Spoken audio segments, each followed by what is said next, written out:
¿Qué tal? ¿Cómo están? Muy, pero muy buenas noches. Bienvenidos, bienvenidas a un nuevo programa de Sin Fronteras con Jano Gabar de vuelta. Bienvenido. ¿Qué tal? Muchísimas gracias. Una alegría. ¿Cómo estuvo ese viaje? Muy lindo y con muchas ganas de estar acá también, debo confesarlo. Y de estar allá también. Sí, me imagino. Las dos Alemania ganas. tira. Tira, todo tira. Muy bien. Bueno, en esta semana tan especial y tras lo que fue una nueva marcha del silencio, nos vamos a estar metiendo en los viejos secretos y en los nuevos hallazgos del Plan Cóndor, esto junto a la investigadora y académica Francesca Lezzi. También vamos a hablar del equipo de antropología forense de la República Argentina, un equipo muy prestigioso que comenzó trabajando justamente en la identificación de desaparecidos argentinos, pero después, producto del volumen del trabajo, lamentablemente, bueno, comenzaron a desarrollar una perfección que los ha llevado a realizar su trabajo en distintas partes del mundo como un equipo sumamente representativo de lo que es la identidad de personas desaparecidas. Pero antes, en este primer bloque, nos vamos a ir a Brasil para hablar de algunos temas de actualidad.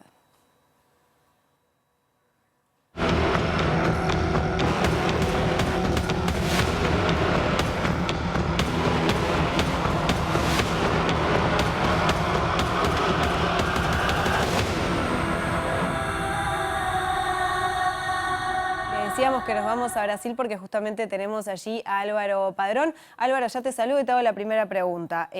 ¿Cuál es la situación, aprovechando que estás ahí, de Río Grande do Sul? Sabemos que está atravesando bueno, una muy complicada situación con el tema de las inundaciones. La cuestión sanitaria es de real emergencia, así que bueno, contanos un poco cómo está la situación allí. Maite, Janos queridos, sí, es verdad. Estamos viviendo aquí en directo esta situación y francamente hasta que uno no lo ve de esta manera cuesta entender la magnitud de lo que está pasando. Aquí le llaman a esto calamidad, catástrofe.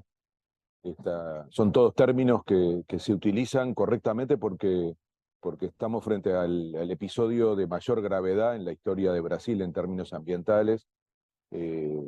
Justamente para que tengamos una idea de cifras, ¿no? Tenemos ya 155 muertos, 94 desaparecidos y algo que impresiona porque es casi la población de Uruguay, hay 2,5 millones de personas afectadas. Por lo tanto, esto es gigante, además no para y eso es gravísimo porque se esperan todavía más lluvias. Y por supuesto el efecto inmediato, además de este dramático de vidas, es un efecto económico. Se calcula que el PBI de Río Grande do Sur va a caer en 5%. Esto es una cosa enorme. Imaginen lo que es la caída de un PBI de esa magnitud. Todo el tiempo se compara esta situación con, no sé si recuerdan, el huracán de Katrina en Estados Unidos, en Louisiana, que fue también un efecto devastador. Pero claro, Louisiana representa el 1% del PBI de Estados Unidos, mientras que Río Grande do Sur está alrededor del 7%. O sea que además del efecto en el estado de Río Grande, hay un efecto nacional. Y por eso lo que se vive aquí es como un asunto de todo el país. Porque, repito, va a haber un impacto en la economía brasileña, hay un debate muy fuerte sobre el equilibrio fiscal. Evidentemente esta situación va a afectar ese equilibrio fiscal y por lo tanto hay también una mirada económica, una mirada política, una mirada social sobre algo que se está viviendo en este momento. Hay que entender además, tenemos a Río Grande do Sur como un estado muy cercano a Uruguay y por lo tanto con características similares, sobre todo en materia de producción.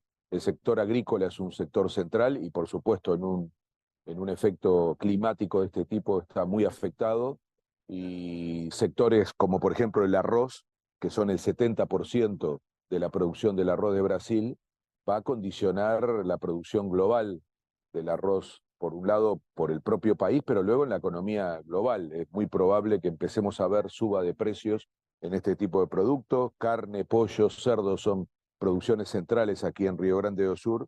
Para que tengan una idea, ya el precio de la soja tuvo un impacto a la suba en la bolsa de Chicago. En fin, todos asuntos que tienen que ver con lo que está pasando en una región, dentro de un país, pero también dentro de lo que significa para nosotros el continente y finalmente con impactos internacionales. Otro sector clave de Río Grande do Sur es la industria, algo que en general vemos poco desde Uruguay porque no tenemos esa interconexión tan fuerte a nivel industrial como lo tenemos a nivel agrícola, pero para que tengan una idea, en el sector industrial están afectadas 24.000 industrias de esta región, 24.000 empresas que se dedican a producción industrial, sobre todo autopartes y máquinas agrícolas, que involucran a 500.000 de trabajadores. Ese es el impacto solamente en el sector industrial. Las medidas económicas que se están tomando son muy importantes. El gobierno nacional, Lula ya fue 3 veces a Río Grande do Sur y la decisión que tomó es suspender durante 3 años el cobro de la deuda de Río Grande con el gobierno central. Son más o menos 2.000 millones de dólares, porque lo que viene inmediatamente después de que esto empiece a normalizarse es la reconstrucción. Yo creo que tenemos que ser conscientes de que estamos frente a algo que va a durar muchos años, porque todo lo que acaba de ocurrir genera una destrucción, sobre todo edilicia, y se necesita ahora una estrategia de reconstrucción que se calcula en el entorno de los 20.000 millones de dólares. Una cifra gigantesca que, repito, va a tener un impacto económico, va a tener un impacto político. Hay un uso muy fuerte de la ultraderecha en este momento, generando noticias falsas, una campaña sucia en donde pretenden capitalizar lo que está pasando para golpear al gobierno de Lula. Entonces hay una mezcla gigantesca de efectos, repito, primero humanos, que son los más urgentes, luego políticos, económicos, y esto hoy está pautando la agenda de Brasil, la ultraderecha además, que después podemos hablar un poco de lo que está pasando en otros lados, pero conecta muchísimo con esta situación de Brasil, tiene una tendencia negacionista, entonces ni hablan del efecto climático. Para ellos todo esto tiene que ver con los errores del gobierno, mientras que es evidente que lo que está pasando tiene que ver con el cambio climático, con los efectos que tiene hoy la acción humana sobre el ambiente, y bueno, por eso también es un tema que tiene una escala muy superior a la nacional. Solo para que tengan una idea de cosas increíbles que se están discutiendo aquí, van a tener que construir 4 ciudades temporales para albergar cerca de 500.000 de personas que perdieron sus casas. Es decir, se van a tener que construir ciudades enteras del tamaño de pronto de lo que podríamos considerar capitales claves en nuestro país, ¿no? Entonces es necesario ese proceso y, por supuesto, el drama de lo que significa el cambio para la vida de esas personas. Brasil está inmerso en esa realidad, casi no se discute otra cosa, a pesar de que, por ejemplo, aquí en Brasilia se están desarrollando las reuniones del G20. Brasil sigue siendo un actor internacional relevante, pero yo diría que la agenda ha sido cooptada absolutamente por este asunto que, repito, está lejos de terminar porque se están anunciando nuevas lluvias y probablemente algunos de los indicadores que yo decía van a agravarse. Álvaro, y teniendo en cuenta esta situación dramática que vive el estado de Río Grande do Sul, ¿es posible desde la región ayudar, colaborar, ayudar a resolver al menos las emergencias más inmediatas? Sabemos que bueno, se han dispuesto una cantidad de medidas para justamente atacar esta situación, pero que es realmente muy compleja y uno piensa que una mano de afuera también sería necesaria. Sí, Jano, eso es clave. Yo diría que estamos frente a una gran oportunidad de demostrar la utilidad de la integración regional. Ha habido algunos gestos puntuales, de hecho el propio Uruguay ha enviado un helicóptero y un equipo de personas para trabajar en esto, pero es un momento en donde habría que reflexionar mucho de cómo la región puede encarar este tipo de incidentes, que además van a ser cada vez más frecuentes y más graves. Eso está absolutamente comprobado. Acabamos de vivir hace relativamente poco los incendios en Chile, que deberían haber tenido también una respuesta regional, y ahora esto de Brasil. Entonces, no se trata solo de solidaridad, que hay que tenerla, ¿no? Se trata de pensar que a cada uno nos va a tocar en su momento. Seguramente alguna de las cosas que está pasando tan cerca nuestro van a terminar llegando a Uruguay. De hecho, ya tenemos problemas de inundaciones, no lejísimos de la gravedad que yo estoy viendo aquí, pero son asuntos que no respetan fronteras. Entonces, necesitaríamos pensarlas y pensar y actuar en clave regional. Hay un debate muy interesante de construir una plataforma de respuestas conjuntas a los accidentes naturales, a este tipo de catástrofes, también de trabajar conjuntamente en la reconstrucción, que dura mucho más tiempo que el desastre en sí.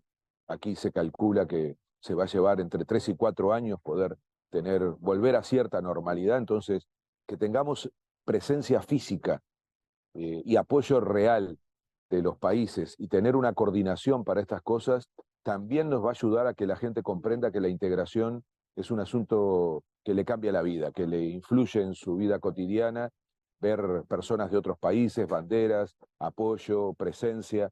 Creo que demuestra que la integración puede tener una materialidad y en ese sentido se está trabajando para preparar un protocolo y finalmente una estrategia común. Probablemente esa idea se lance en un foro en Montevideo que se está pensando para principios de julio. Creo que podría ser una gran noticia mostrar que en un momento tan dramático para un país, para una región en Brasil, hay una respuesta compartida y creo que eso demostraría que la integración tiene utilidad práctica y me parece que es dentro del drama que se está viviendo, sería una oportunidad para dar esa señal como continente. Álvaro, bien, pensando en esto que estabas diciendo y teniendo en cuenta también algunos de los gobiernos que hay en la región, ¿no?, que tienen características bastante extremas, ¿pensás que es posible en nuestra región realmente poder construir consensos para avanzar en la integración? Es algo que mencionamos mucho en Sin Fronteras. Y parece difícil, Maite, porque en realidad hay algunas posiciones que además han demostrado últimamente jugar fuerte con ese estilo y cortan diálogos. En realidad lo que nos está costando mucho hoy en la región es recuperar lo que se había logrado en la reunión de retiro en Brasilia, aquella que convocó Lula muy pronto después de haber asumido, intentando recuperar el espacio de negociación y consensos al interior de Sudamérica, ya no llamándole UNASUR, sino intentando justamente reposicionar un enfoque que nos permita avanzar en la región. Hay que hacerlo. Es más difícil, con algunas posiciones parece por momentos casi imposible. Hemos tenido 2 o 3 conflictos bilaterales en los últimos tiempos, pero bueno, también se pudieron superar. Yo creo que no queda otro camino que el intentarlo. Le toca ahora a Chile estar gestionando este espacio sudamericano, luego le va a tocar a Petro en Colombia, hay que hacerlo. Y yo creo que esa reunión que yo mencionaba en la pregunta anterior puede ser una clave, ¿no? Y pensaría incluso que Uruguay puede ser un país estratégico para crear esas condiciones de acercamiento, de diálogo, de consenso. Es la región que nos tocó vivir, el momento que nos tocó vivir. En otras partes del mundo es peor porque hay incluso guerras. Yo creo que frente a algo tan concreto como en este caso un desastre natural, me cuesta imaginar que algún gobierno no reaccione positivamente a juntarse y a pensar cómo responder de manera conjunta. Entonces, es más difícil con algunos personajes, el que tenemos del otro lado de la orilla sin duda, pero hay que hacerlo y me parece que probablemente por ahí va uno de los roles de nuestro país. Bien, Álvaro, y un ejemplo de esas dificultades seguramente está en el reciente episodio que acaba de darse entre Argentina y España con los dichos y declaraciones del presidente Milei en la convención de la ultraderecha Europa Viva que se desarrolló en la ciudad de Madrid, donde Milei habló de calaña de gente atornillada en el poder y se refirió a la esposa del presidente español Pedro Sánchez como corrupta, generando inmediatamente la respuesta que ha dado el gobierno español a través de su canciller, José Manuel Álvarez, que convocó a la embajadora que está en Buenos Aires y advirtió que este comportamiento sobrepasa cualquier diferencia política. Con este escenario, con este panorama imprevisible, pero que ahora es real, ¿cuánto afecta esta situación la capacidad de influencia de nuestra región que ya venía bastante golpeada? Mismo tú lo has dicho aquí en este programa. Y bueno, está todo dicho en la pregunta, ¿no? El episodio reciente en España demuestra esto que decíamos en el comentario anterior, que las cosas se hacen más difíciles con este tipo de personajes.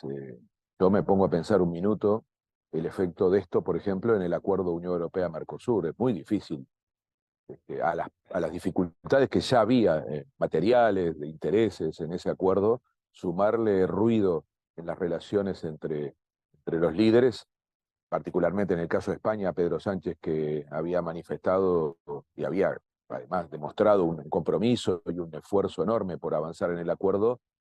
Una situación así ayuda muy poco, ¿no? Estoy esperando que algún gobierno de la región, incluyendo el nuestro, se refiere a esto, porque así no se puede hacer política internacional, así no se puede esperar que ciertas negociaciones avancen, y eso nos afecta, nos complica la vida. Uruguay y el gobierno uruguayo ha manifestado su interés de que el Mercosur no se detenga, no termine siendo un corset, pero me gustaría escuchar también cuando pasan cosas así que se critiquen, que se diga con claridad que estas cuestiones ayudan poco. No va a ocurrir, no va a ocurrir, pero son parte de lo que tendría que decirse y no cargarle siempre las tintas al propio proceso de integración. Yo creo que este episodio además tiene un componente muy grave, que es la demostración de cómo se están articulando algunas fuerzas a nivel internacional. Milei está practicando algo insólito, que es visitar los países sin la lógica del protocolo y de la característica de una visita de Estado. Lo hizo ya 3 veces en Estados Unidos, lo acaba de hacer en España. Algo parecido nos está pasando a nosotros, porque las reuniones entre Milei y el presidente Lacalle no han sido formales, han sido encuentros en donde están los dos, pero no hay todo el proceso que corresponde a una visita de Estado, a discutir agendas. Es una forma de hacer política internacional muy peligrosa y además que genera este tipo de situaciones. Entonces, esto se supera con más institucionalidad. No se puede permitir que ahora la práctica sea todo a través de retórica, de discursos, de entrevistas. Para eso están las instituciones, para hacer las cosas bien, los procedimientos, más aún en política exterior. Entonces, ojalá estas cosas empiecen a bloquearse, yo creo que es muy importante que haya consecuencias, lo mismo que pasó con Ecuador y México, que está teniendo consecuencias. Las cosas, cuando están mal hechas, tienen que tener consecuencias para que no se repitan, y bueno, esperemos que eso ocurra en este caso y que nos permita volver a los cauces institucionales, porque para países como el nuestro esa es la única garantía, porque si no después lo que prima es la fuerza, es el tamaño, es el descontrol, y yo creo que nada de eso conduce a buenos caminos. Así que ojalá haya consecuencias por un lado y rectifiquen rumbos de hacer tan mal las cosas, y atentos, atentos a esta forma de hacer política, porque nosotros no estamos vacunados en Uruguay contra eso, y creo que viéndolo de tan cerca podemos apreciar lo negativo y las consecuencias complicadas que genera. Muy bien, Álvaro, como siempre, muchísimas gracias y buen regreso. Nos volvemos a encontrar entonces el próximo lunes. Y nosotros nos vamos al próximo bloque para hablar y profundizar sobre el tema del Plan Cóndor. Sí, vamos a estar hablando con Francesca Leza. Después en el tercero nos vamos para Argentina, así que quédense con Sin Fronteras.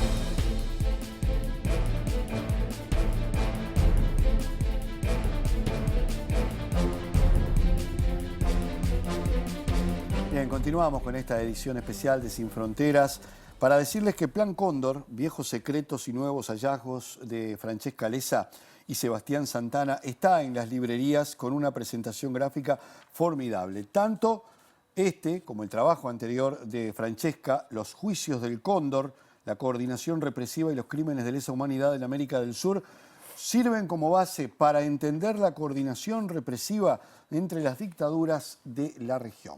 Francesca Leza es investigadora, es profesora asociada del University College London, también es presidenta de honor del Observatorio Luz Ibarburu de Uruguay. Su trabajo examina especialmente la búsqueda de verdad, justicia y reparación por crímenes del pasado reciente en el Cono Sur. Es también doctora en Relaciones Internacionales de la London School of Economics and Political Science y ha colaborado en su trabajo con la Comisión Interamericana de Derechos Humanos, el Centro por la Justicia y el Derecho Internacional y el Washington Office en Latinoamérica. Francesca, buenas noches, gracias por estar y larguísimo el currículum, como ya sabemos. Buenas noches, ¿cómo están? Un gusto estar conversando con ustedes esta noche. Un gusto enorme. Francesca, mencionábamos dos de tus libros que tienen que ver con el Plan Cóndor. Para empezar a meternos en tema, brevemente, pero ¿de qué va el Plan Cóndor? Sí, el Plan Cóndor podemos decir que fue la coordinación que existió entre las dictaduras en América del Sur con un año de fundación en 1975, pero en la práctica ya se venía realizando operativos de monitoreo de los exiliados, de secuestros, interrogatorios, torturas y desapariciones forzadas ya desde finales de los 60 y comienzo de los años 70.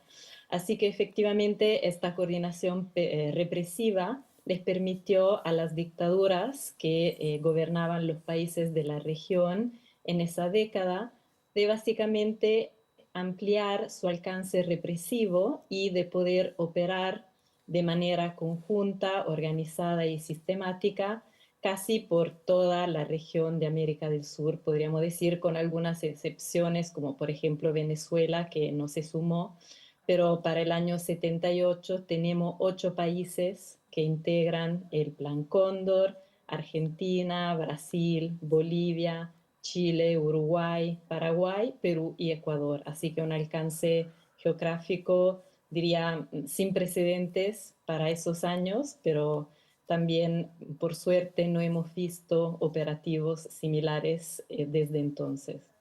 Francesca, por lo que tú dices, entonces, este caldo de cultivo ya estaba planteado en los 60 y a partir del año 75 encuentra, digamos, el momento ideal para ser aplicado tal como lo conocemos, o por lo menos tal como ha quedado marcado en la historia. Es decir, ya existía de antes, pero ese fue el punto en el que se pudo realmente coordinar a nivel regional y a nivel de los distintos gobiernos dictatoriales esta práctica.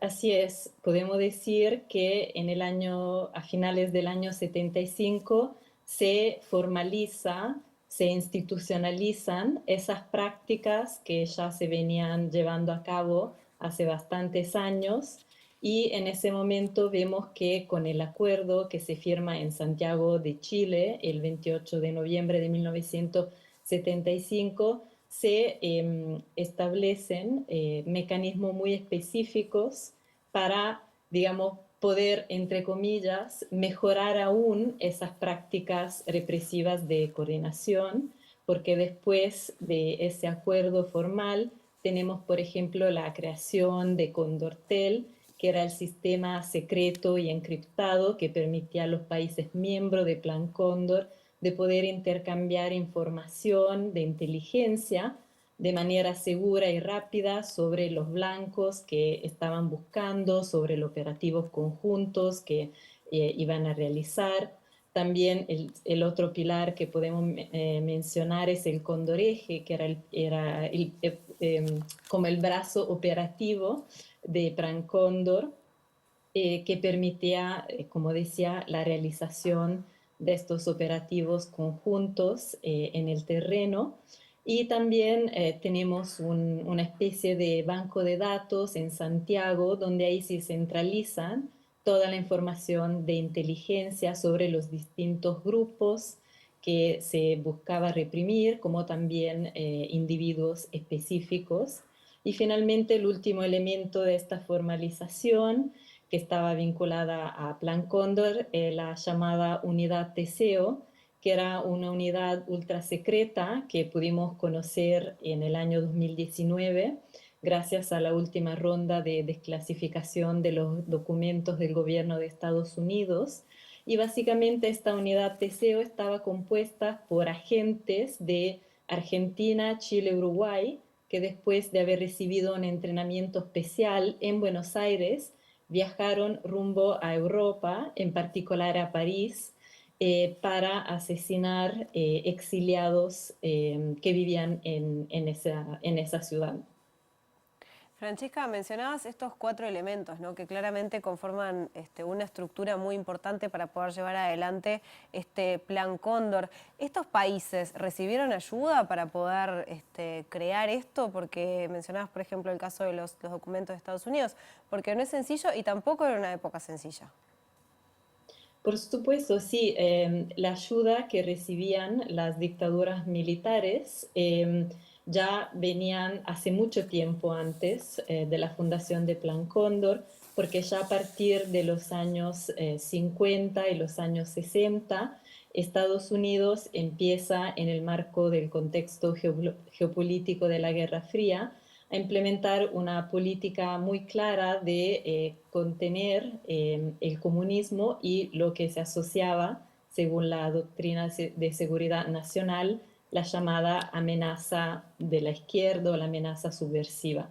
Entonces, ya hace, yo diría, bastantes años antes, Estados Unidos financiaba diferentes gobiernos en América Latina y además brindaba entrenamiento a las Fuerzas Armadas y a las fuerzas policiales, tanto en la llamada Escuela de las Américas, que funcionaba en Panamá en ese momento, pero también enviando en el terreno agentes que entrenaban a los policías. Un caso muy conocido en Uruguay es el caso del policía de Estados Unidos, Dan Mitrione, que estaba en Montevideo entrenando a los integrantes de la policía en la represión contra a los tupamaros, pero eso se daba en muchos de los países de la región y además había ayuda militar, ayuda económica, y Uruguay ya desde los años 60 era, entre los varios países de América Latina,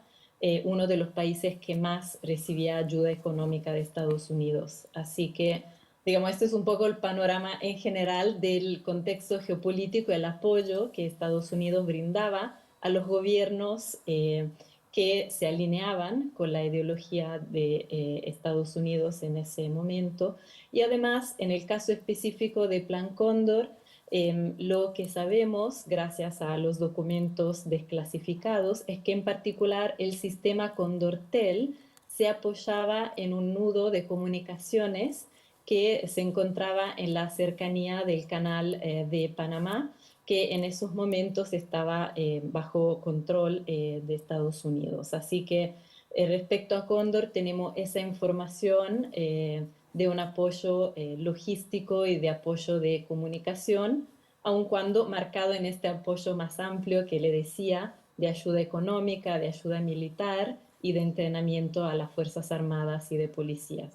Sí, y hace poco, en medio de un relativo silencio, murió uno de los grandes articuladores de todo esto, que era el secretario de Estado Henry Kissinger, ¿no?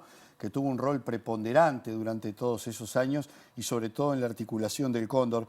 Hace un tiempo, Francesca, el ilustrador Sebastián Santana, a quien vinculamos más que nada con su trayectoria en el ámbito de la literatura infantil y juvenil, fue noticia cuando precisamente en el marco de un trabajo de ilustración localizó en Melilla, aquí en Montevideo, el avión que había sido del contraalmirante Emilio Macera y que había sido usado para el traslado de prisioneros en el marco del Plan Cóndor. ¿Qué impacto tuvo en ti esta noticia de que apareciera justamente un avión tan emblemático como otro también que era utilizado por la Fuerza de Represión Argentina?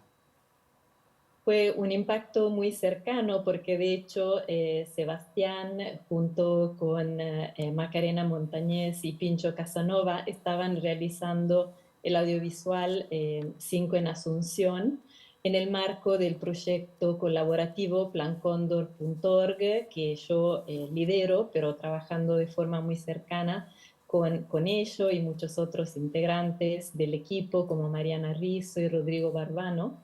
Así que un día justamente estábamos cenando y Sebastián nos muestra y una versión adelantada del audiovisual antes de que lo difundimos públicamente.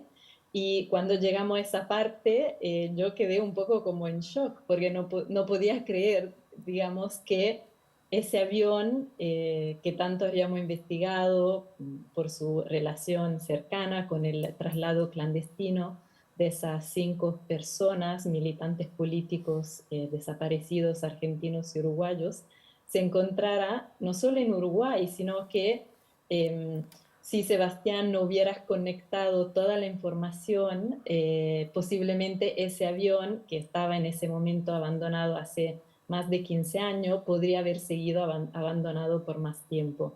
Así que fue un impacto muy fuerte en un comienzo casi de incredulidad, de no poder realmente creer el tamaño y la importancia de ese hallazgo, pero también luego seguido por el deseo muy fuerte de Sebastián y que todos acompañamos de que ese hallazgo no quedara solamente en eso, sino que tanto la justicia como las distintas agrupaciones de derechos humanos y de familiares pudieran tener acceso a la información vinculada con el avión, como también el acceso al avión mismo como prueba de los delitos que se cometieran en el caso específico de las 5 víctimas, pero también con la esperanza de que quizás el hallazgo material del avión pueda brindar pistas nuevas que echen luz en otros casos de traslado clandestinos en los que se pueda haber utilizado este avión y que no sabemos todavía. Así que, digamos, muchas emociones distintas y obviamente una alegría, obviamente alegría con un sentido muy eh, contenido, porque una alegría de que pudiera haber un hallazgo tan importante en un caso de crímenes de lesa humanidad y de violaciones de los derechos humanos por parte del Estado que han dejado a miles de familias sin respuestas todavía. Así que alegrías, pero con sentimientos encontrados también. Y Francesca, tomando esto que comentábamos de Santana y también que en el libro ustedes dicen, ¿no? Viejos secretos, nuevos hallazgos, ¿pensás que es posible seguir descubriendo cosas nuevas? Sin duda, creo que el ejemplo del avión es algo muy contundente porque yo creo que si volviéramos atrás en el tiempo y alguien nos dijera que en el marco del proyecto plancóndor.org y de los audiovisuales en particular, podríamos haber hecho un hallazgo de ese tamaño y de esa importancia, probablemente no lo hubiéramos creído. Y yo creo que esto nos demuestra muy claramente que cuando juntamos nuestras energías, juntamos nuestras cabezas, los recursos, seguimos buscando sin, digamos, rendirnos, yo creo que queda mucho más por hacer. Sabemos que hay archivos que todavía no hemos podido consultar, sabemos que hay quizás centros clandestinos que han operado, como ocurrió en Chile unos años atrás, que después de mucho tiempo los familiares y las agrupaciones se enteraron de la existencia del centro clandestino Simón Bolívar.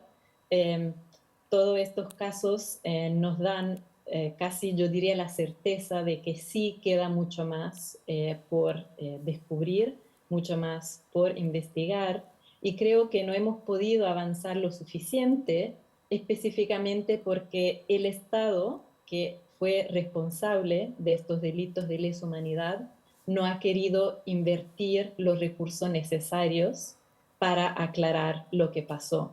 Entonces, obviamente la sociedad civil ha trabajado incansablemente en todo el Cono Sur y ha logrado avances fundamentales, pero si pudiéramos tener más acceso a más recursos y con el apoyo y la voluntad política del Estado, se podría lograr muchísimo más. Y creo que ahora ya estamos a contrarreloj, porque ha pasado mucho tiempo, y yo diría que todos los gobiernos de la región, aun los que hasta ahora han avanzado más que otros, deberían, si se puede decir, poner un poco el acelerador, porque como sabemos, muchas madres y muchos familiares están muriendo sin poder saber lo que pasó. Así que estamos realmente en un cruce muy importante donde se hace más urgente que nunca poder seguir investigando y poder lograr avances concretos. Francesca, te pregunto puntualmente por la situación de Uruguay. Tú estuviste acá, tenés una cercanía muy grande. Fuiste una de las personas amenazadas por el comando Barneix en su momento. ¿Cómo ves la situación de Uruguay hoy en este tema? Yo creo que en este tema seguimos teniendo en Uruguay una situación muy compleja y creo, si se puede decir, con algunos avances, pero con todavía mucho por ser logrado. justo unos días atrás, ustedes en TV Ciudad, en Montevideo Noticias, brindaron alguna información con datos del Observatorio Luz Ibarburu que habla de 101 policías y militares que han sido investigados y procesados por los crímenes de lesa humanidad en Uruguay. Y obviamente ese es un número importante, pero si lo comparamos, por ejemplo, con Argentina, donde se han condenado más de 1.170 personas, obviamente son situaciones distintas, pero los mismos delitos de lesa humanidad cometidos por el Estado. Entonces, esta comparación con Argentina, donde hubo hasta recién una clara voluntad política de avanzar, resalta lo que venía diciendo hace poco, que cuando el Estado pone los recursos que son, yo diría, absolutamente necesarios, porque el Estado fue el violador de los derechos humanos en su momento y ahora necesita convertirse en el Estado reparador. Pero eso ha pasado en muy pocos casos. Entonces, cuando el Estado no cumple con su deber, nos encontramos con casos como los de Uruguay, donde los avances que decía, estas 101 personas condenadas por estos delitos, han sido condenadas por el trabajo incansable de los familiares, de las agrupaciones, de organismos de la sociedad civil, como el Observatorio Luz Ibarburu, ahora en los últimos años el trabajo también fundamental de la Fiscalía Especializada, liderada por el doctor Ricardo Percivale, pero ha sido una lucha, podemos decir, a contramarea. Y creo que eso es elemento fundamental del caso de Uruguay, que se ha podido avanzar, pero siempre por el impulso de las víctimas, de las asociaciones de la sociedad civil, del PIT-CNT, que siempre ha apoyado estos reclamos, y de algunos jueces y fiscales. Pero todavía falta que el Estado se comprometa al 100% con eso. Y justo hoy salió un artículo en La Diaria donde hablaban de una encuesta que se hizo ahora a comienzo de mayo en Uruguay, donde el 56% de los entrevistados también coincidían con lo que vengo diciendo, que el Estado no ha hecho lo suficiente para aclarar, hablaban en esos casos de las desapariciones forzadas en particular, pero yo diría que eso se puede extender a todos los delitos que se cometieron en el marco del terrorismo de Estado en Uruguay. Así que algunos avances importantes, pero una deuda pendiente muy, muy grande todavía en el país. Francesca, nombraste la República Argentina, que ha sido un país emblemático en cuanto a la lucha que ha dado sobre este tema, los juicios que ha llevado adelante. Naturalmente hay cuestiones de tamaño y de dimensión, pero tú dijiste hasta ahora, porque ahora tenemos no solamente un discurso negacionista sobre este tema por parte del gobierno y de algunos de los integrantes del mismo, sino también reivindicatorio del asunto. Ya no solo negacionista, sino también reivindicando esa función que ellos entienden cumplieron las Fuerzas Armadas en su momento. ¿Cómo visualizás todo esto en este contexto donde aparecen este tipo de situaciones que uno creía ya no iban a aparecer, o por lo menos reivindicando cuestiones como estas? Es una situación muy preocupante, la verdad. No es algo que nos sorprenda porque ya hace unos años estamos viendo como no solo en América del Sur, sino que en muchos lados del mundo están asumiendo el poder de forma democráticamente elegida gobiernos que, como justamente vos decías, son no solo revisionistas de hechos tan graves como pueden ser los delitos de lesa humanidad, sino que también quieren ser gobiernos negacionistas, que quieren volver a escribir la historia según su interpretación de los hechos. Lo hemos visto en Brasil con el gobierno del presidente Bolsonaro, por ejemplo, con una situación, digamos, cercana a la región de la que estamos hablando. Y en el caso de Argentina, la verdad, yo viví en ese país 4 años y sinceramente nunca pensé que podría llegar a pasar algo de esa naturaleza, porque había un piso a nivel de la sociedad que había entendido y asumido la gravedad de las violaciones de derechos humanos cometidas en las últimas dictaduras.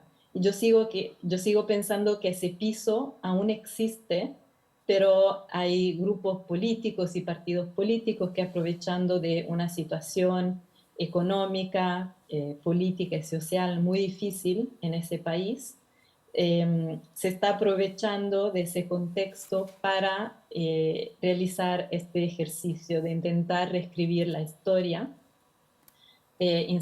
cuestionando, por ejemplo, como han hecho en muchas oportunidades, el número de los 30.000 detenidos desaparecidos, pero no solo de un lado narrativo, no solo del lado de los discursos, sino también cortando justamente lo que yo decía antes, los recursos del Estado que son fundamentales para investigar delitos cometidos por el Estado.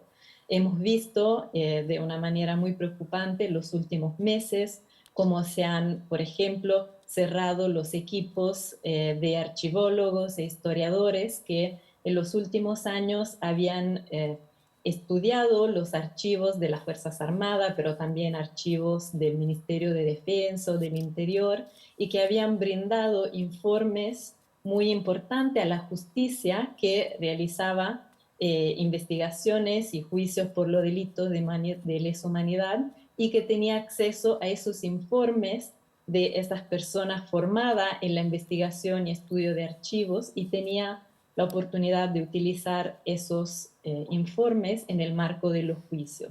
Otro ejemplo, se están casi, yo diría, de forma semanal o diaria, despidiendo trabajadores que estaban vinculados a la Secretaría de Derechos Humanos, personas que se dedican a los espacios de memoria que se han abierto en distintos sitios donde durante la dictadura funcionaban los centros clandestinos de detención.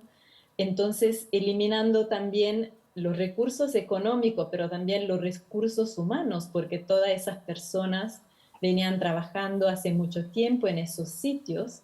Entonces, despidiéndolos, a veces utilizando justificaciones económicas y de presupuesto, en realidad se están eliminando personas formadas y que han trabajado, tienen un conocimiento específico en la preservación de los sitios, en su historia, en la trayectoria, en tarea de educación hacia los niños y a los estudiantes.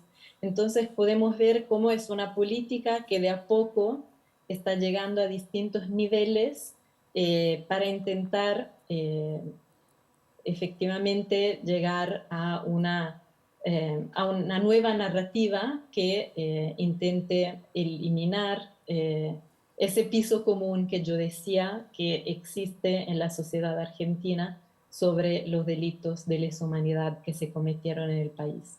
Así que realmente una gran preocupación por lo que está pasando, obviamente por la situación económica y social en el país, pero también porque estamos viendo como estas políticas públicas de memoria y de justicia que eran muy sólidas y que tenían bases sólidas hasta este momento, se le están sacando las bases y el resultado es que se van a ir debilitando cada día más. Muy bien, Francesca Lezá, te agradecemos muchísimo por esta entrevista, ha sido un enorme placer escucharte. Muchas gracias a ustedes. Gracias. Y bueno, y justamente en el próximo bloque nos vamos a ir para Argentina. Para hablar del equipo de antropología forense, un equipo muy prestigioso que comenzó justamente trabajando en la identificación de desaparecidos argentinos, pero que después, producto de ese trabajo, se fue extendiendo a otras regiones. Quédense que ya venimos.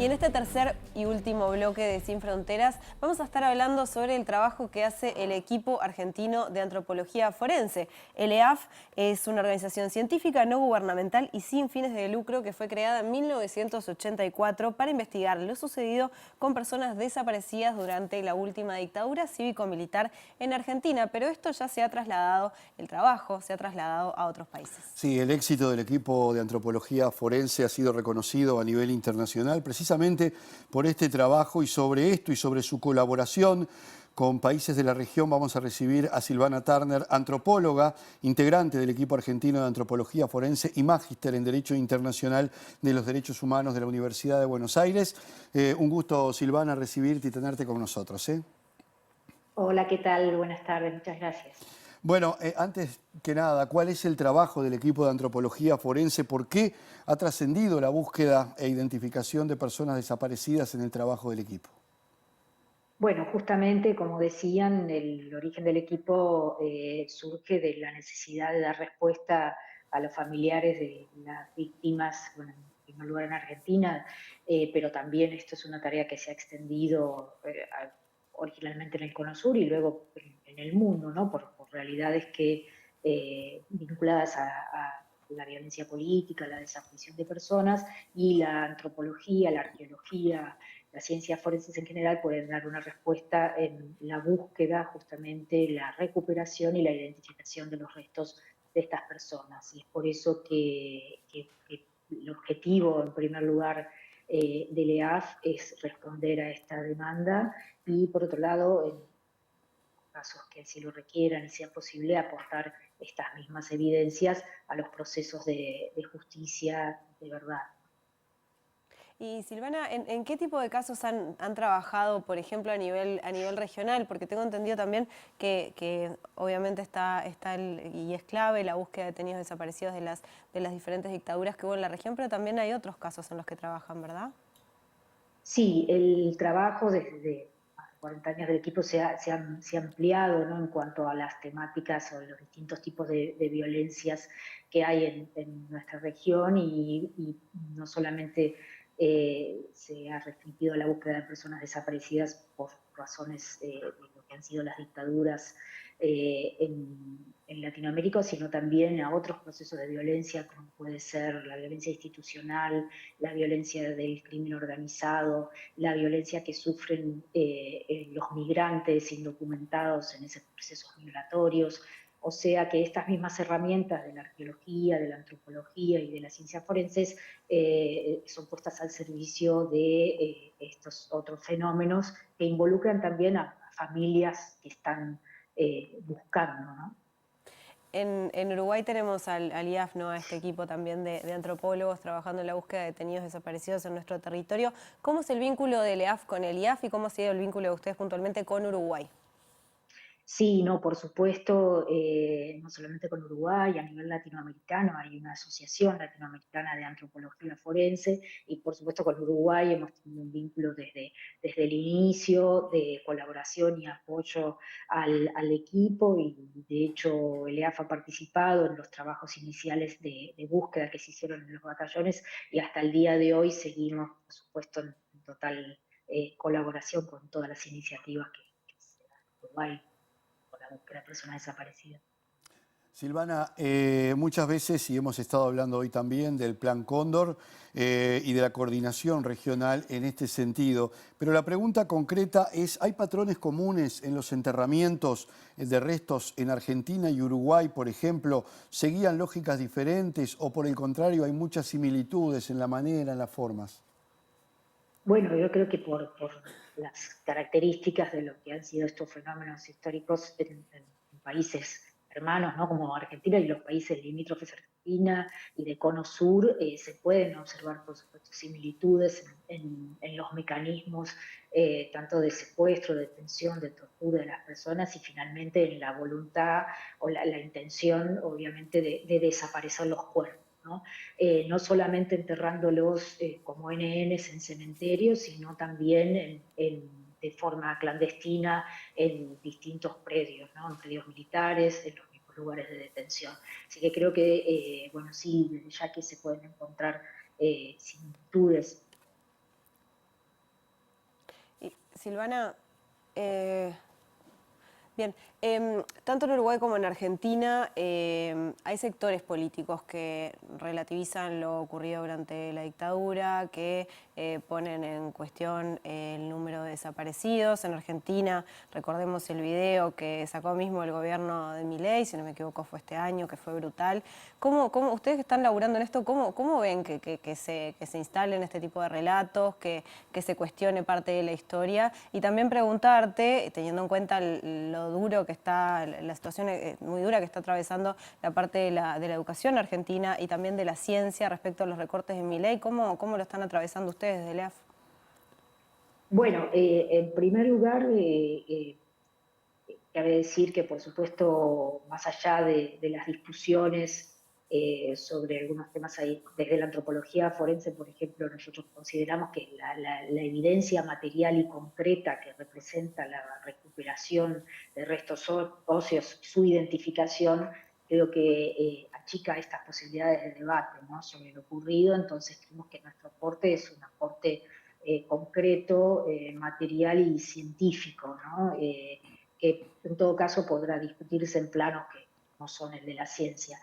Y nuestra tarea continúa, o sea, nuestra organización es una organización no gubernamental y que ya, bueno, ha atravesado obviamente a lo largo de casi 40 años de existencia, vientos favorables y otros no tanto, y hemos ido sosteniendo las investigaciones, buscando los mecanismos y las maneras de digamos, concentrarnos en lo que, por supuesto, es lo más importante para nosotros, es que poder seguir dando respuesta a los familiares de las víctimas.